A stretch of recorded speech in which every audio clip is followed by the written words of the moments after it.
इस साल की नवरात्रि भारतीय अर्थव्यवस्था के लिए बहुत खास रही। इस त्योहारी मौसम में पूरे देश के बाजारों में ग्राहकों की इतनी भीड़ लगी कि पिछले 10 साल का बिक्री रिकॉर्ड टूट गया। इतनी ज्यादा खरीदारी का सबसे बड़ा कारण सरकार द्वारा जीएसटी की दरों में की गई बड़ी कटौती थी। इस कटौती से कार से लेकर टूथब्रश तक की कीमतें काफी कम हो गई। त्योहार और कम कीमतों का ये में लोगों ने खूब फायदा उठाया और काफी जोर शोर से खरीदारी की।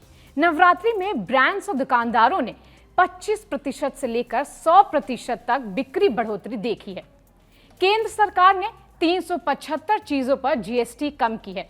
इन चीजों में रोजमर्रा के सामान जैसे घरेलू उपकरण, सीमेंट और गाड़ियां शामिल हैं। इस फैसले से ग्राहकों को बड़ी राहत मिली और परिवारों ने नई गाड़ियां खरीदने, इलेक्ट्रॉनिक्स और लाइफस्टाइल प्रोडक्ट्स पर अच्छा खर्च किया। अर्थशास्त्रियों का मानना है कि बिक्री बढ़ने के दो मुख्य कारण हैं। पहला, लंबे समय से रुका हुआ खरीदारी का उत्साह और दूसरा, सरकार की तरफ से जीएसटी में कटौती। इन दोनों वजहों ने मिलकर इस त्योहारी सीजन को इतिहास में यादगार बना दिया। टाइम्स ऑफ इंडिया की रिपोर्ट के मुताबिक सरकारी अधिकारियों ने बताया कि जीएसटी की दरें कम होने से लोगों का भरोसा बढ़ा है और उन्होंने खुलकर खरीदारी की है। यही वजह है कि ब्रांड्स और दुकानदारों में बिक्री में 25% से लेकर 100% तक की बढ़ोतरी हुई है। कारों की बिक्री भी बहुत अच्छी रही। इस नवरात्रि में ऑटोमोबाइल सेक्टर ने जबरदस्त प्रदर्शन किया।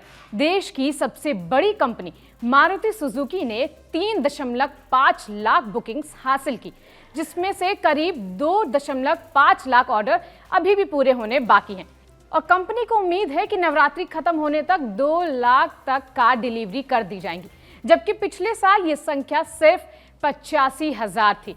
मतलब इस बार बिक्री 2.5 गुना बढ़ी है। महिंद्रा एंड महिंद्रा ने भी अपनी लोकप्रिय कारें में XUV 700 और स्कॉर्पियो एन की बिक्री में 60% की तेजी देखी है।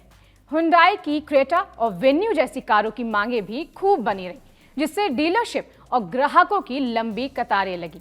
इलेक्ट्रॉनिक्स और लाइफस्टाइल प्रोडक्ट्स की भी खूब बिक्री हुई है। फ्रिज, वॉशिंग मशीन, टीवी और स्मार्टफोन जैसी चीजों की डिमांड भी काफी देखी गई। बड़े रिटेलर्स ने बताया कि इस बार ग्राहक बड़े ब्रांड्स के प्रोडक्ट्स पर ज्यादा खर्च कर रहे हैं और औसत बिल की कीमत भी बढ़ी है। तो इस तरह इस नवरात्रि का त्योहारी मौसम भारतीय बाजार और अर्थव्यवस्था के लिए बेहद सफल रहा।